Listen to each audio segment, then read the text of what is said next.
ಸಮಯ ಮತ್ತು ಸಂಯಮ ಈ ಎರಡರ ಮೇಲೂ ನಿಗಾ ಇರಬೇಕು. ತಂದೆ ಹಿರಣ್ಯಕಶ್ಯಪುವಿನಂತೆ ಆಡಿಕೊಂಡಿದ್ದರೆ ಮಗ ಪ್ರಹ್ಲಾದನಾಗಲೇಬೇಕಾಗುತ್ತದೆ. ನಾನೇ ದೇವರು ಎನ್ನುತ್ತಿದ್ದ ಹಿರಣ್ಯಕಶ್ಯಪ,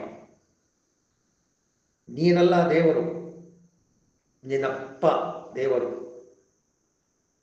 ನೀನು ನಾನೇ ದೇವರು ಎನ್ನುವುದಾದರೆ ದೇವರು ನಿನ್ನಪ್ಪ ಎನ್ನುತ್ತಿದ್ದ ಹಿರಣ್ಯಕಶ್ಯಪನ ಮಗ ಪ್ರಹ್ಲಾದ. ಪ್ರಹ್ಲಾದನ ಹಾಗೆ ಭಕ್ತಿ ಮಾರ್ಗದಲ್ಲಿದ್ದರೆ ಆಹ್ಲಾದ, ಹಿರಣ್ಯಕಶ್ಯಪನ ಹಾಗೆ ಶಕ್ತಿ ಪ್ರದರ್ಶನಕ್ಕೆ ಇಳಿದರೆ ಅಯ್ಯೋ ಅದು ಹಾಲಾಹಲ.